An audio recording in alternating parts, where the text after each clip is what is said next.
Hi, I'm Gabs, and today we're going to be looking at a poem by Seamus Heaney called Storm on the Island. Now, this is from the English GCSE paper 2, from the Power and Conflict section. So I always like to begin with context because context reflects what was happening at the time, and you'll see a lot of themes come through in the poem. So let's have a read, shall we? Seamus Heaney is an Irish poet, and Storm on the Island was published in Heaney's 1966 poetry collection, Death of a Naturalist. Historically, from the late 1960s, Ireland and England were in 3 decades of political conflict known as the Troubles. The Irish Unionists wanted to remain part of the UK, but the Irish nationalists wanted independence. So really, with this poem, there are 2 layers of meaning. The first layer is obvious. It's just a storm on an island. But the second layer is a metaphorical layer that refers to Ireland's political unrest. So let's dive straight into the poem. As you can see on the slide, it is in 1 stanza. So it's this real sort of one chunky block. I just want to ask you a question. Why is it in this block stanza? And how does that reflect the nature of a storm? Think about that, hold it in your mind, and I'm going to give you the answer at the end of this session. So stick with it, see if you can work it out, see if you get the answer right. As we read through Storm on the Island, take note of the striking imagery. Okay, put yourself in Heaney's shoes. Imagine your home country and everything you love about it, the food, the culture, the sense of humour, and then imagine 30 years of trouble and war and violence in your country, which threatens everything about your happiness, threatens your friends and family. Write down 3 emotions you'd feel and think about how Heaney might have felt the same. So let's read the poem. We are prepared. We build our houses squat, sink walls in rock and roof them with good slate. This wizened earth has never troubled us with hay, so as you see, there are no stacks or stucks that can be lost. Nor are the trees which might prove company when it blows full blast, you know what I mean. Leaves and branches can raise a tragic chorus in a gale so that you listen to the thing you fear, forgetting that it pummels your house too. But there are no trees, no natural shelter. You might think the sea is company exploding comfortably down on the cliffs, but no, when it begins, the flung spray hits the very windows, spits like a tamed cat turned savage. We just sit tight while wind dives and strafes invisibly. Space is a salvo. We are bombarded with the empty air. Strange. It's a huge nothing that we fear. Okay, stay with that. Stay with that feeling of the poem. What are those emotions? Is there any fear? Was there any anticipation? Was there a sense of tension anywhere that you detected? Just feel the poem, okay? And now we're going to look at some themes. So as you can see, I've written themes down the deck. We've got power of nature, conflict, and fear. I mean, they're pretty obvious, but it's always good to just pick them out and make them obvious. And everything you say about this poem will somehow link to one of these themes. Keep in mind other words and phrases which might relate to these themes, and notice that underneath each of these titles, each of these themes, I've written a literary device, and we will eventually unpack these literary devices together. Now, we've already observed that the poem is 1 stanza, but for the sake of our analysis, I've broken it down into 2 parts. So let's look at part 1, the first half of this poem. The first point that I've picked out is actually a structural point. It's the use of monosyllables. Okay, so remember, a syllable is basically a beat in a word. So my name, Gabriella, has 4 syllables. But these words in the beginning of this poem, they each have 1 syllable, so they're called monosyllabic. Squat, sink walls in rock and roof them with good slate. Yeah? So the first line creates this repeated hammering sound of building a shelter. And remember, he actually says, we are building a shelter, we are prepared. These monosyllables show that there's this determination to build the shelters strong. Then I've picked out the use of enjambment and a plosive. So remember, enjambment is when the line runs onto the next, okay? It's like a continuation. It's to show the relentless rhythm of the storm. And notice that there is no full stop, yet the word blast is capitalised. Now, Heaney stresses the word blast to emulate the sudden, unpredictable force of gale winds. Notice the use of plosives, the repeated B's and P's sounds. These are consonants and they typically have like this harsh popping sound. Again, this use of plosive illustrates this abrupt impact of the wind. Then we have personification. Leaves and branches can raise a tragic chorus in a gale. This is my favourite line because it evokes the imagery of a choir or an orchestra or a maestro conducting the orchestra. The poem is coming to a climax. You can really visualise almost the leaves and branches kind of conducting this storm. The leaves and branches are given the ability to conduct this sort of cacophony of chaos. You can almost see the maestro waving his baton, conducting this orchestra. So through this personification, Heaney brings the storm to life. It's vivid and we can feel it in the sound of the poem. Next, we have the semantic field of conflict. Notice the use of the word pummels. Now, pummels is to strike something repeatedly. Maybe think of a boxer hitting a speed bag, that sort of action. Semantic field is when groups of words or phrases link to the same theme. So notice in the rest of the poem, because there will be more words that link to conflict, so look out for them. There are 5 or 6. So let's move to the second part of the poem. I've chosen an oxymoron. So remember, an oxymoron is when 2 contradictory or seemingly opposing words are placed beside one another. And I've chosen exploding comfortably. Now, you could argue there is nothing comfortable about an explosion, but it actually makes sense in terms of this poem. The sea is comfortable being part of this storm because the sea experiences storms frequently. It's really ingrained in the human mind, the idea of a stormy sea. Whenever you're out at sea, or if you're watching a movie or reading a book about the sea, there's always the threat of those storm clouds rolling in to kind of set you off course. And just to add to that, Heaney says, you might think the sea is company.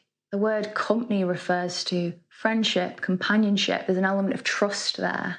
Heaney knows this island, he's familiar with this island, it's like an old friend, but it still has the ability to surprise and shock him with this sort of vicious nature. And yet again, we have more words that link to the semantic field of conflict. We have flung and hits. Then we have my favourite simile of the whole poem, spits like a tamed cat turned savage. So the key word here is tame. Heaney doesn't say spits like a savage cat. He says spits like a tamed cat turned savage. There's something more threatening about a tamed cat. Perhaps a pet that you love suddenly turning savage. This unpredictable, kind of schizophrenic nature of a pet cat is more frightening than a cat you'd experience in the wild. You know they're dangerous, but a cat that sleeps on your bed has the potential to be a ruthless killer. Now that's a disturbing thought. And we have some more semantic field words that linked to conflict. As you can see, I've highlighted in the pink, we have strafes, which basically means to attack repeatedly with bombs or machine gun fire. Here, the strafe is invisible, which seems all the more terrifying. You know, there's a reason why some of the greatest horror films of all time, you don't see the villain until the very end, because your imagination can kind of conjure up a more terrifying image of the thing that you personally fear, and you project that onto the villain that you've not seen yet. Bombarded is also another word that links to the semantic field of conflict. So it speaks of ceaseless bombing, missile fire. But here, the island is bombed with empty air, because on a literal level, the air is empty. Now, salvo also relates to the semantic field of conflict, but because I want to keep the variety of my literary device choice as spicy as possible, I'm going to use it in terms of sibilance. So we have space as a salvo. Even though salvo means simultaneous discharge of artillery, and it relates to this semantic field of conflict, the sibilance is more important because we've not mentioned it yet. And remember, we want to be as varied as possible and show the examiner that we have this entire skill set of knowing all these different literary devices. That repeated S sound, space, is a salvo. You know, it sounds so sinister and threatening and aggressive. It really has this sort of warlike quality to it. The sound is deafening and there's no escape. Then we have the last oxymoron, a huge nothing. It is a huge nothing that we fear. Here the speaker has a reflective moment. Let's break it down. The storm is huge. Yes, this is true. It has the potential to blow down your house, to raise a tragic chorus, to throw the sea onto the cliffs. However, the wind is made of air. And what is air made of? Nothing. Yes, the air is tangible. You can feel it on your face. You can see it blow through the trees. But you can't pick it up. You can't hold it in your hands and manipulate it. It's untamable. So to bring part 1 and 2 together, this is what the highlighted literary devices should look like for the whole poem. So take a screenshot and do what you will with it. I hope it helps you. Before we finish, I want to look at some structure, and remember that question I asked at the beginning. We will answer that shortly. Now, Caesura plays a huge part in this poem. Caesura is when there's a break in the line, usually signified by some sort of punctuation. Now, I've highlighted important punctuation marks in orange. The first colon in the first line creates this feeling of anticipation. The speaker states, "We are prepared." And then he goes on to list the ways that they are prepared. And the colon adds this kind of certainty and courage. There's this really courageous tone of voice at the beginning here. In line 7, the next colon is placed after the word blast, but it comes before the colloquial phrase, "You know what I mean." I imagine this colloquial phrase said rather menacingly. You know, the speaker is trying to relate to the reader, trying to transport them back to a time when they've experienced either a literal storm or maybe a metaphorical storm, a stormy part of their life when things were very uncertain or scary. In line 14, the next colon occurs after the words, "but no." This colon really disrupts the entire line. It's very dramatic. It reflects how the storm is disruptive to daily life on the island. In line 19, there's a comma after strange. Now, this is the first part of the poem that starts to slow down. And the comma gives the speaker space and time to reflect and philosophize about the strange nature of air, how it's both powerful and untamable. The comma emphasizes this reflection and allows the reader to ruminate on this cool idea with him. Just a few more points on form and structure. So it's 19 lines. 19 is an odd number Odd numbers have this tendency to be disruptive because they're not whole. And remember, the storm is also disruptive to daily island life. The poem is one stanza. Now, I remember the question I asked at the beginning. Why is it structured in this chunky one stanza? Why is it not spread out like most poems seem to look? Think about this mighty hulk of a storm. The poem portrays this strength in its block-like boxy form to stress the intensity of the storm. There's no going through it. It's like a wall. It just hits you like this big block of text. So the poem itself is meant to feel intimidating. It's meant to feel long, and there's no space for a breather. The enjambment is this continuation all the way through, and then there are these random pockets of Caesura which are unpredictable and spontaneous, just like a storm. Then we have, this is interesting. Every line begins with a capitalized letter. It's probably the one consistent thing about the poem. It suggests that, okay, even though storms can be unpredictable, there is a consistent element in the fact that it's scary and important and significant. It's as though every capitalized letter at the beginning of each line is introducing the next wave of the storm. And just to round off, we have some comparison poems, so let's take a look. Exposure by Wilfred Owen, because even though the poem is set on a battlefield, it relates to the power of nature being the deathly threat, not the war itself. Then we have Kamikaze by Beatrice Garland, because the speaker is enchanted by the beauty of nature. And similarly, Heaney is in awe of the dangerous force of nature. Nature has the ability to touch us in some profound, moving way.